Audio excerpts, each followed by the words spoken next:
Assam downtown বিশ্ববিদ্যালয়ত অনুষ্ঠিত হৈছে আন্তৰ্জাতিক আলোচনা চক্ৰ।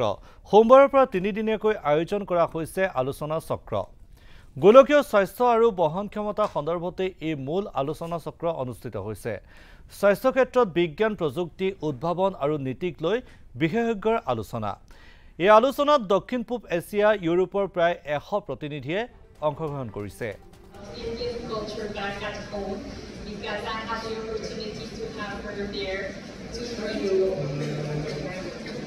নেশ্যনেল কনফাৰেন্স এইকাৰণে কৈছোঁ যে ইয়াত আমাৰ প্ৰায় 5-6খন দেশৰ মানে ইউৰোপৰ সাউথ ইষ্ট এছিয়ান কাণ্ট্ৰিৰ সাইণ্টিষ্ট আহিছে এই কনফাৰেন্সত অংশগ্ৰহণ কৰাৰ কাৰণে আৰু প্ৰায় টোটেল ডেলিগেটছ আমাৰ আউটসাইড নৰ্থ ইষ্ট ইণ্ডিয়া প্ৰায় 100 ডেলিগেটছ আছে আৰু নৰ্থ ইষ্ট ইণ্ডিয়াৰ পৰাতো মেজৰিটি। 3 দিনীয়া এই কনফাৰেন্স প্ৰত্যেক এই কনফাৰেন্সৰ প্ৰায় আমাৰ 12-14টা থিম আছে। পেৰেলেল সেশন চলিব কাৰণ বেলেগ বেলেগ থিমৰ মানে সময়ত 3 দিন সময় আচলতে এখন ইণ্টাৰনেশ্যনেল কনফাৰেন্স কৰাৰ কাৰণে সহজ নহয়, কিন্তু অসম ডাউনটাউন বিশ্ববিদ্যালয়ত আমাৰ ফেচিলিটি আছে যে যিকোনো এটা সময়তে 4টা কনফাৰেন্স হলত মানে এই মানে পাৰ্টিচিপেণ্টসকলে নিজৰ নিজৰ বিজ্ঞানৰ যিটো তেওঁলোকৰ আৱিষ্কাৰ তেওঁলোকৰ যিটো তথ্য লৈ আহিছে সেইবিলাক প্ৰেজেণ্ট কৰিব। অভাৰঅল এনেকুৱা এখন আন্তৰ্জাতিক কনফাৰেন্সে আমাৰ ৰিজনটোক আমাৰ বিশ্ববিদ্যালয়ৰ পৰা অসমখনক বা ৰিজনটোক মানে আন্তৰ্জাতীয় বিজ্ঞানী বা একাডেমিচিয়ানক দেখুৱাত সহায় হয়।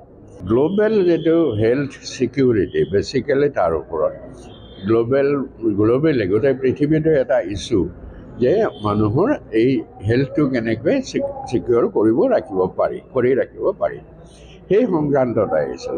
কিন্তু মই তাকেই মানুহৰ মানে হেলথ সিকিউৰিটি মানুহ বুলি নহয়, আজি মানুহৰ লগত এনিমেল আছে, এনভাইৰনমেণ্ট আছে, ফুড আছে, আটাইকেইটা কম্বাইন কৰিলেহে ছায়েন্স টেকনলজি লগাই এই গ্লোবেল হেলথ সিকিউৰিটিটো হ'ব। তাৰ ওপৰতে আমি কথা পাতিছোঁ।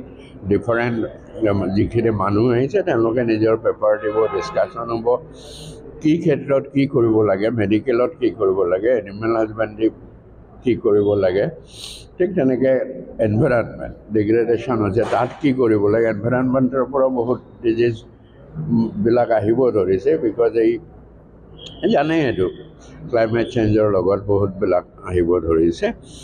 এই গোটেইখিনি তেওঁলোকে ভালকৈ ডিছকাছ কৰিব অভাৰ 2 years। কিন্তু গোটেই টিমটো দেখি ভাল লাগিলে।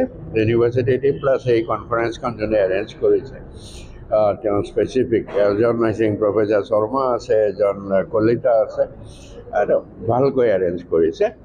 উই আৰ লুকিং ফৰৱাৰ্ড কি ভাল হ'ব ডিছকাশ্যনবোৰ, পাৰ্টিকুলাৰলি ফৰেন এছপেক্টৰ পৰা তেওঁলোকৰ পৰা হেল্থ কি প্ৰব্লেম আছে, আমাৰ লগত কিমান মিল, তেওঁৰ টেকনলজি কিমান এডভান্স, আমাৰ কিমান এডভান্স, এই গোটেই কথাখিনি ডিছকাশ্যন হ'ব ভাল।